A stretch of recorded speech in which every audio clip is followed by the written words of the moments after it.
आज अगर हम दुनिया के किसी भी हिस्से में जाएं, चाहे वो चीन हो, जापान, थाईलैंड या फिर अपना भारत, तो हमें बुद्ध की विशाल सोने से मढ़ी हुई भव्य मूर्तियां देखने को मिलती हैं। बिल्कुल, बहुत ही आम बात है ये। है ना? और लोग उन मूर्तियों के सामने सिर झुकाते हैं, मन्नतें मांगते हैं, उन्हें एक ऐसे भगवान की तरह पूजते हैं जो शायद कोई चमत्कार कर सकता है। लेकिन यहाँ एक बहुत बड़ा ऐतिहासिक विरोधाभास है। वो क्या? मतलब बोध गया में पीपल के पेड़ के नीचे जिस इंसान को ज्ञान मिला था, उसने अपने जीवन के आखिरी पलों में अपने अनुयायियों से एकदम साफ शब्दों में कहा था कि मेरी कोई मूर्ति मत बनाना, मुझे भगवान मत मानना और मेरी बातों को आंख मूंद कर तो बिल्कुल स्वीकार मत करना। ये इतिहास की सबसे बड़ी विडंबनाओं में से एक है। मतलब जिस व्यक्ति ने अपना पूरा जीवन कर्मकांडों, मूर्ति पूजा और ईश्वरीय चमत्कारों के खिलाफ तर्क करते हुए बिता दिया, हाँ, सदियों बाद उसी व्यक्ति को एक पारलौकिक भगवान में बदल दिया गया। एक ऐसा भगवान जो स्वर्ग से अवतार लेता है और लोगों के दुख दूर करता है। बिल्कुल। और आज के इस गहन चर्चा का हमारा मुख्य विषय भी यही है। हमारे पास जो ऐतिहासिक दस्तावेज हैं, किताबें हैं, उनके आधार पर हम उस असली ऐतिहासिक और वैज्ञानिक सोच वाले गौतम बुद्ध को समझने की कोशिश करेंगे। एक बहुत ही दिलचस्प सफर होने वाला है ये। एकदम। हम ये देखेंगे कि कैसे उनका एक अत्यंत तार्किक दर्शन समय के साथ कई शाखाओं में बंट गया और कैसे भगवान बना दिए गए बुद्ध को 20वीं सदी में डॉक्टर B.R. अम्बेडकर ने एक आधुनिक और तार्किक ढांचे में वापस ढाला, जिसे नवयान कहा जाता है। सही कहा। तो चलिए इस वैचारिक यात्रा की शुरुआत करते हैं, क्योंकि ये देखना बहुत दिलचस्प है कि कैसे 2500 साल पुरानी विचारधारा आज के जल विवादों और सामाजिक न्याय से सीधे जुड़ी हुई है। तो देखिए, अगर हमें इस दर्शन को समझना है ना, तो हमें उस क्षण से शुरू करना होगा जब सिद्धार्थ गौतम ज्ञान की तलाश में भटक रहे थे। ये कोई ऐसा ज्ञान नहीं था जो रातों रात किसी चमत्कार से मिल गया हो। 29 साल की उम्र में जब उन्होंने घर छोड़ा तो उन्होंने कई गुरुओं के आश्रमों में समय बिताया, सांख्य दर्शन का अध्ययन किया, योग की बारीकियां सीखीं। लेकिन उन्हें वो जवाब नहीं मिला जो वो खोज रहे थे, है ना? बिल्कुल नहीं मिला। इसके बाद उन्होंने उस समय के सबसे लोकप्रिय और सबसे कठिन मार्ग को चुना, यानी अति कठोर तपस्या। हाँ, मैंने जब इस तपस्या के बारे में पढ़ा तो मुझे सच में हैरानी हुई। मतलब ये कोई साधारण ध्यान नहीं था। दस्तावेजों में जिक्र है कि उन्होंने अपने शरीर को भयानक कष्ट दिए। बहुत ज्यादा। पूरे 6 साल तक वो इसी तरह तपस्या करते रहे। 6 साल? अरे बाप रे!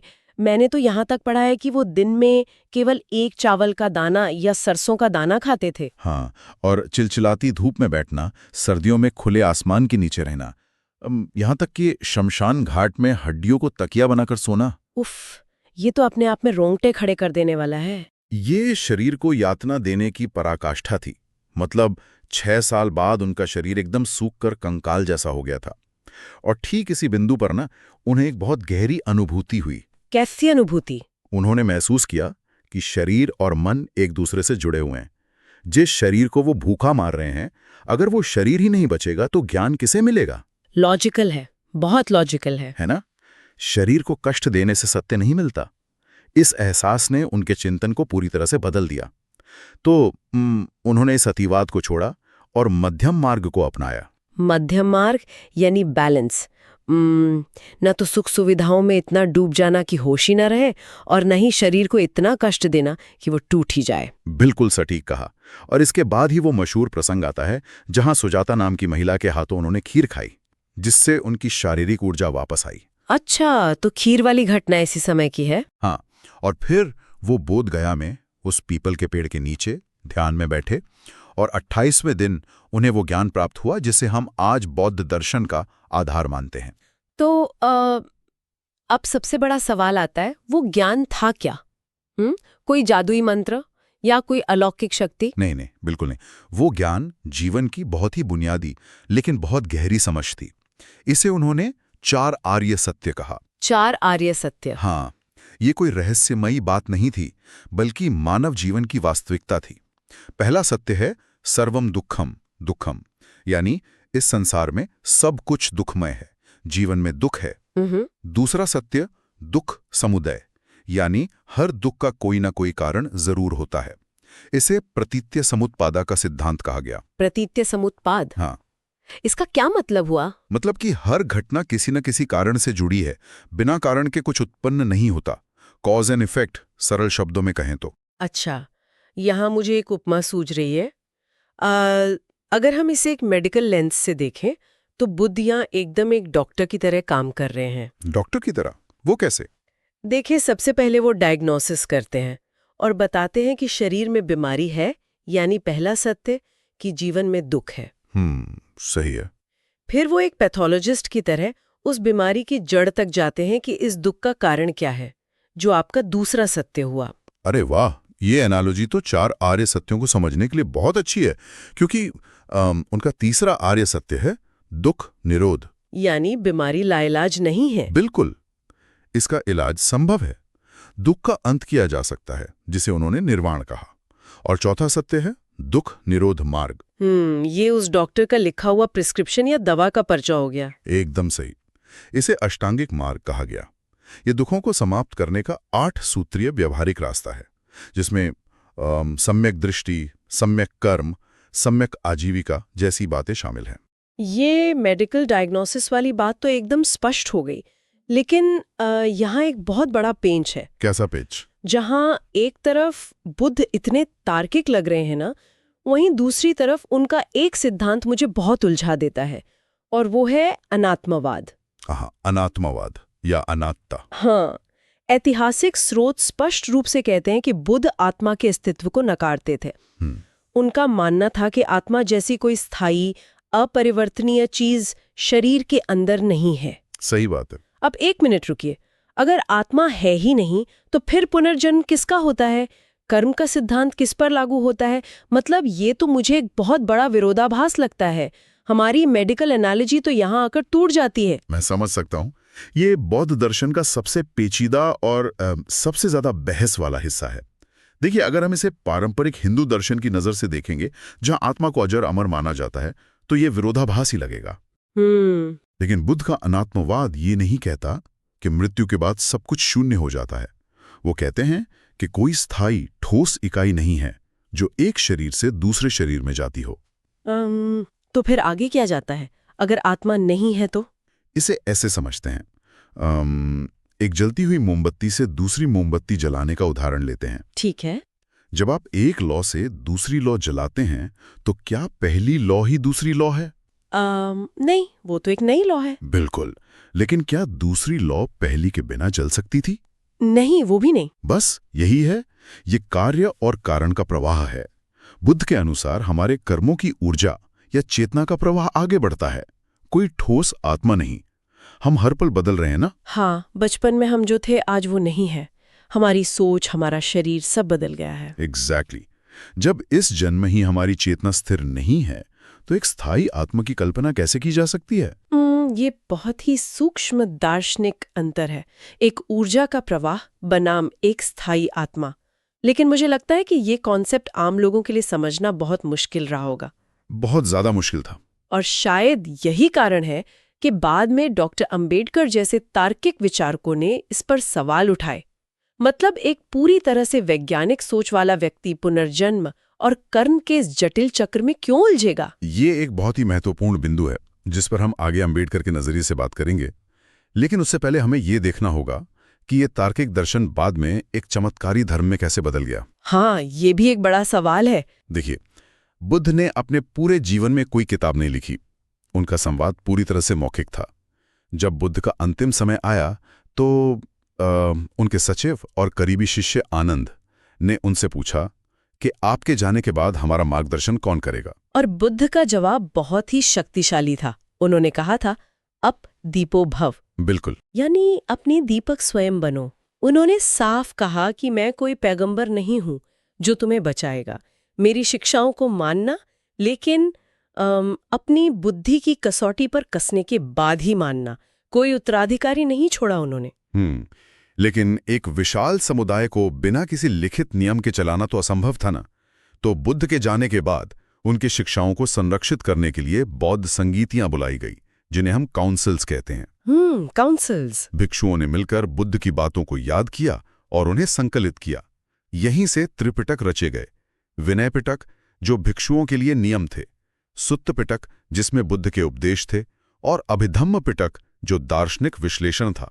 लेकिन यहाँ ध्यान देने वाली बात यह है कि ये त्रिपिटक तुरंत नहीं लिखे गए थे। बुद्ध की मृत्यु के लगभग 400 साल बाद इन्हें पहली बार ताड़ के पत्तों पर लिखा गया। हाँ, 4 सदियों का फासला। जरा सोचिए, 400 सालों तक एक दर्शन सिर्फ सुनकर और याद करके एक पीढ़ी से दूसरी पीढ़ी तक पहुंच रहा है। ये तो बचपन में खेले जाने वाले टेलीफोन गेम जैसा है। जब आप एक कान से दूसरे कान में बात पहुंचाते हैं तो अंत तक आते आते बात कुछ और ही बन जाती है। यही वजह है कि बौद्ध धर्म कई शाखाओं में बंटने लगा।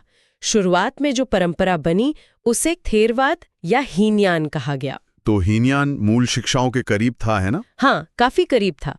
इसमें बुद्ध को एक असाधारण इंसान, एक महान शिक्षक माना गया। ईश्वर, चमत्कार या अलौकिक शक्तियों के लिए इसमें कोई जगह नहीं थी। व्यक्ति को अपने ही अनुशासन से निर्वाण पाना था। लेकिन फिर समय का पहिया घुमा।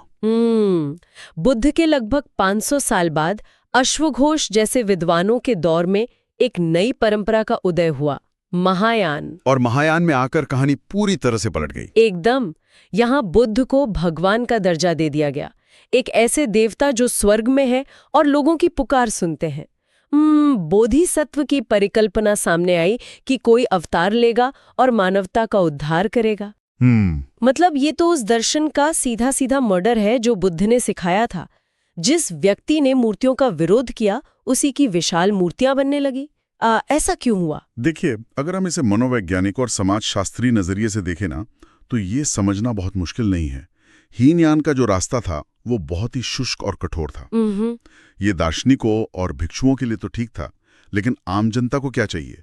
जब किसी किसान की फसल बर्बाद हो रही हो या कोई बीमारी से जूझ रहा हो तो उसे प्रतीति समुत्पाद का तार्किक सिद्धांत नहीं चाहिए होता। सही बात है, उसे लॉजिक नहीं चाहिए उस वक्त। बिल्कुल, उसे एक भावनात्मक सहारा चाहिए। एक ऐसी अलौकिक सत्ता जिसके सामने वो रो सके और जो चमत्कार करके उसे बचा सके। तो महायान ने जनता की इसी मनोवैज्ञानिक जरूरत को पूरा किया। एकदम सही। महायान ने आम लोगों को एक रक्षक दिया। इसी दौर में बौद्ध दर्शन में शून्यवाद और विज्ञानवाद जैसी जटिल दार्शनिक विचारधाराएं भी आईं। शून्यवाद, इसका क्या मतलब है? यहाँ शून्यवाद को समझना थोड़ा जरूरी है। इसका मतलब कुछ भी नहीं होना या वॉइड नहीं है।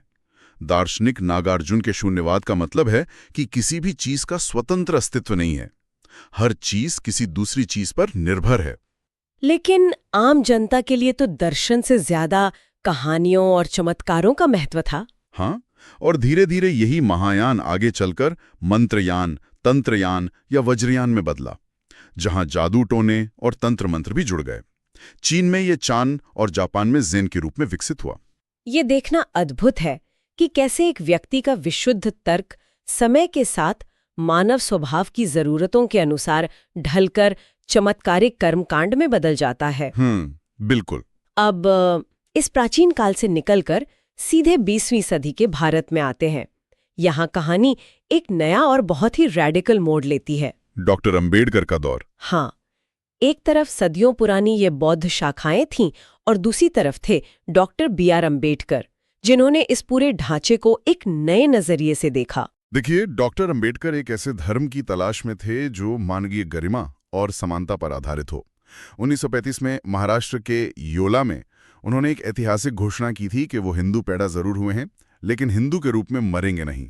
ये बहुत बड़ी घोषणा थी उस समय। बहुत बड़ी। इसके बाद उन्होंने कई वर्षों तक इस्लाम, सिख धर्म और ईसाई धर्म का गहराई से अध्ययन किया, लेकिन अंततः अपनी मृत्यु से सिर्फ 1.5 महीने पहले 14 अक्टूबर 1956 को नागपुर में उन्होंने लाखों अनुयायियों के साथ बौद्ध धर्म अपना लिया। लेकिन यहाँ सबसे दिलचस्प बात यह है कि अंबेडकर ने जिस बौद्ध धर्म को अपनाया वो श्रीलंका या तिब्बत में चल रहा पारंपरिक बौद्ध धर्म नहीं था। बिल्कुल नहीं। उन्होंने अपनी किताब बुद्ध और उनका धम्म लिखी, जो आज नवबौद्धों के लिए एक बुनियादी ग्रंथ है। बिल्कुल। उन्होंने साफ कहा कि उनका रास्ता न तो हीनयान है, न महायान और न ही वज्रयान। उन्होंने इसे एक नया नाम दिया, नवयान, यानी नया वाहन। और नवयान की खासियत ये थी कि अंबेडकर ने बौद्ध धर्म की उन सभी बातों को खारिज कर दिया जो तर्क और विज्ञान की कसौटी पर खरी नहीं उतरती थी। वो एक कठोर एडिटर की तरह पारंपरिक ग्रंथों पर काम कर रहे थे। मतलब उन्होंने चीजों को काट छाट कर साफ किया। हाँ। उन्होंने अश्वघोष द्वारा लिखी गई बुद्ध चरित जैसी कहानियों में मौजूद हर चमत्कार को हटा दिया। इसका सबसे बड़ा उदाहरण है सिद्धार्थ गौतम के घर छोड़ने की कहानी।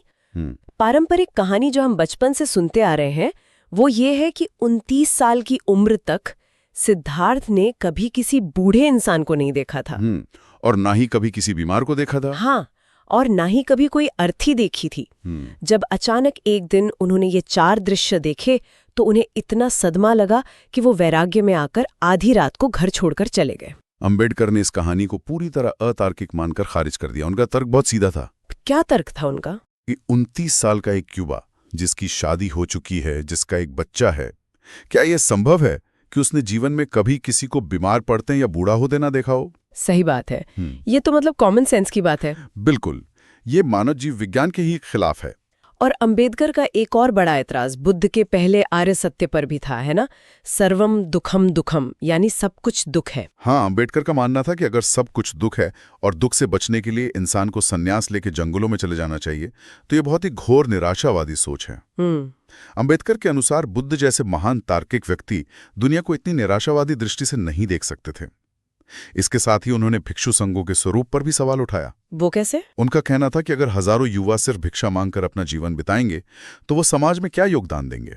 तो अगर हम इसे समेटें तो अंबेडकर का नव्यान असल में क्या करने की कोशिश कर रहा था? अगर हम अंबेडकर के तर्कों को इतिहासकार डी.डी. कोशाम्बी जैसे विद्वानों के नजरिए से देखें ना, तो अंबेडकर का मुख्य उद्देश्य लोगों को मोक्ष या निर्वाण दिलाना नहीं था। अच्छा, तो फिर क्या था? उनका लक्ष्य इस भौतिक दुनिया को ही इतना न्यायपूर्ण और समान बनाना था कि जीवन ही निर्वाण जैसा लगने लगे। अरे वाह! उन्होंने बुद्ध को एक पारलौकिक भगवान या अवतार की छवि से निकालकर एक महान सामाजिक क्रांतिकारी और तार्किक विचारक के रूप में पेश किया। नव्यान में बुद्ध कोई रक्षक नहीं है, बल्कि एक मार्गदर्शक हैं जो सामाजिक समानता का रास्ता दिखाते हैं। ये एक बहुत ही बड़ा शिफ्ट है, लेकिन इससे एक बहुत बड़ा सवाल पैदा होता है मेरे दिमाग में। बताइए। अगर 29 साल की उम्र में सिद्धार्थ ने बूढ़ा, बीमार और मृत व्यक्ति देखकर घर नहीं छोड़ा था, तो फिर उन्होंने घर क्यों छोड़ा? महाभिनिष्क्रमण। हाँ, महाभिनिष्क्रमण की असली वजह क्या थी? नव्यान में अंबेडकर ने इसकी जो व्याख्या की है वो बहुत ही राजनीतिक, सामाजिक और आज के समय से जुड़ी हुई लगती है। बिल्कुल।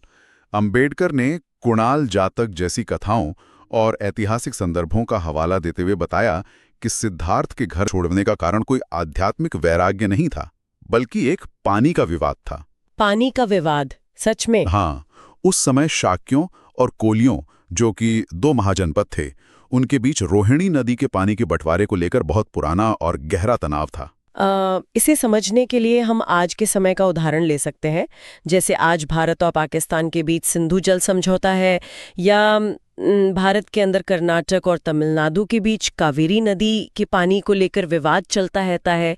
पानी हमेशा से राजनीति का एक बड़ा मुद्दा रहा है। बहुत ही सही तुलना है ये। तो 28 साल की उम्र में सिद्धार्थ शाक्य संघ के एक महत्वपूर्ण सदस्य थे। पानी के इस विवाद ने इतना तूल पकड़ लिया कि शाक्य संघ के सेनापति ने कोलियों पर युद्ध थोपने का प्रस्ताव रख दिया। इस प्रस्ताव में यह भी शामिल था कि 20 से 50 वर्ष के सभी पुरुषों के लिए सेना में शामिल होकर लड़ना अनिवार्य होगा। ये एक तरह का मिलिट्री ड्राफ्ट था। और युवा सिद्धार्थ ने इसका कड़ा विरोध किया होगा। बिल्कुल किया। सिद्धार्थ का तर्क था कि युद्ध किसी समस्या का समाधान नहीं है। युद्ध से केवल खून बहेगा, पानी नहीं। बहुत गहरी बात है। उन्होंने कहा कि हमें न्यायाधिकरण और बातचीत के माध्यम से इस जल विवाद को सुलझाना चाहिए। लेकिन उस समय का जो माहौल था वो उग्र राष्ट्रवाद से भरा हुआ था। शांति की बात करने वाले को गद्दार समझा जाता था। तो सेनापति ने सिद्धार्थ पर यही आरोप लगाया होगा। हाँ, सेनापति ने सिद्धार्थ को कायर और देशद्रोही घोषित कर दिया। सिद्धार्थ के सामने 3 भयानक विकल्प रखे गए। या तो वो युद्ध लड़ने के लिए सेना में शामिल हों, या मृत्युदंड या देश निकाला स्वीकार करें, या फिर उनके परिवार का सामाजिक बहिष्कार और सार्वजनिक अपमान किया जाएगा। उफ, ये तो एक तरह की राजनीतिक ब्लैकमेलिंग थी। और यहीं पर सिद्धार्थ ने वो ऐतिहासिक निर्णय लिया। एक अन्यायपूर्ण युद्ध का हिस्सा न बनने और अपने परिवार को अपमान से बचाने के लिए सिद्धार्थ ने अपनी मर्जी से संन्यास यानी देश निकाला चुन लिया। उन्होंने राज्य छोड़ने का फैसला किया ताकि शाक्यों और कोलियों के बीच युद्ध टल सके। वाओ, जब आप इसे इस नजरिए से देखते हैं तो पूरी कहानी का अर्थ ही बदल जाता है। मतलब ये इंसान का आधी रात को दुनिया से ऊब कर भाग जाना नहीं था। बिल्कुल नहीं। ये एक बहुत ही साहसिक, राजनीतिक और नैतिक निर्णय था। एक युद्ध को टालने के लिए दिया गया बहुत बड़ा बलिदान था। और इस नई व्याख्या में सबसे खूबसूरत बात यह है कि यशोधरा का चरित्र भी बिल्कुल अलग उभर कर आता है। वो कैसे? पारंपरिक कहानियों में यशोधरा को एक बेखबर, रोती बिलखती पत्नी के रूप में दिखाया गया है, जिसे सोते हुए छोड़कर सिद्धार्थ चले जाते हैं। हाँ, हमने यही सुना है। लेकिन नव्यान की इस व्याख्या में यशोधरा सिद्धार्थ के साहसिक फैसले का पूरा समर्थन करती हैं। वो मानती हैं कि एक विनाशकारी युद्ध को रोकने के लिए उनका ये कदम बिल्कुल सही है। ये नजरिया बुद्ध के पूरे जीवन को एक नए सांचे में ढाल देता है। तो आज की इस गहन चर्चा के जरिए हमने एक बहुत ही लंबा सफर तय किया है। बहुत ही दिलचस्प सफर। वैज्ञानिक दर्शन खड़ा किया। फिर हमने देखा कि कैसे सदियों के मौखिक इतिहास और मानवीय कमजोरियों ने उस दर्शन को महायान की भव्यता, मूर्ति पूजा और अलौकिक चमत्कारों में बदल दिया। और अंततः 20वीं सदी में डॉक्टर अंबेडकर के नव्यान के जरिए कैसे वो दर्शन वापस अपने सामाजिक, तार्किक और मानवीय रूप में हमारे सामने आया। ये इतिहास का एक बड़ा सबक है। देखिए, महान विचार कभी स्थिर नहीं रहते। हर युग, हर पीढ़ी उन्हें अपनी मनोवैज्ञानिक और सामाजिक जरूरतों के हिसाब से नए सिरे से समझती है और उनकी व्याख्या करती है। सही बात है। और जाते जाते हम इस चर्चा को एक बहुत ही गहरे और थोड़ा उकसाने वाले विचार के साथ खत्म करना चाहेंगे। जापान के ज़ेन बुद्धिज्म में एक बहुत ही विवादास्पद लेकिन गहरी कहावत है, अगर तुम्हें रास्ते में बुद्ध मिल जाए तो बुद्ध को मार दो। इसका शाब्दिक अर्थ हिंसा नहीं है। इसका गहरा दार्शनिक अर्थ यह है कि बुद्ध की मूर्ति किसी किताब या किसी बाहरी सत्ता से बंद कर मत रह जाओ। बिल्कुल। किसी की अंधी नकल मत करो, चाहे वो खुद बुद्ध ही क्यों ना हो। अपने भीतर की चेतना को खुद जगाओ। और आज दुनिया भर में बुद्ध की लाखों विशाल मूर्तियां हैं, उनके नाम पर हजारों ग्रंथ हैं और उन्हें अवतार मानकर पूजा जा रहा है। तो जरा सोचिए, जिस व्यक्ति ने जीवन भर कहा कि मेरी मूर्ति मत बनाना, मेरी अंधभक्ति मत करना, अगर वो ऐतिहासिक बुद्ध आज वापस आ जाए और देखें कि लोगों ने उन्हें एक ऐसे भगवान में बदल दिया है जिसकी वो जीवन भर मनाही करते रहे, तो उनका पहला रिएक्शन क्या होगा? इस बारे में जरूर सोचिएगा। मिलते हैं अगली चर्चा में।